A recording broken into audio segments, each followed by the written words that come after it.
বন্ধুরা দেখুন, আজকে আমি কুলের ফুট বানাচ্ছি। কুলগুলো কাঁচা অবস্থায় রোদ্দুরে শুকিয়ে এরকম লাল লাল করে নিয়েছি।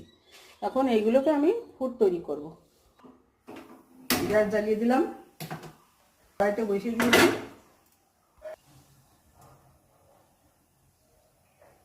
কড়াইটা গরম হয়ে গেছে, দিয়ে দিচ্ছি খেজুরের গুড়, মৌজুলা গুড়। দেখুন গুড়টা ফুটে গেছে, গুড়টা একটু জাল দিয়ে নিচ্ছি। কি সুন্দর গন্ধ বেরিয়েছে খেজুরের গুড়। এবারে দিয়ে দেবো সেই কুলগুলো। গুড়ের সঙ্গে কুলটা একটু ফুটিয়ে নেব।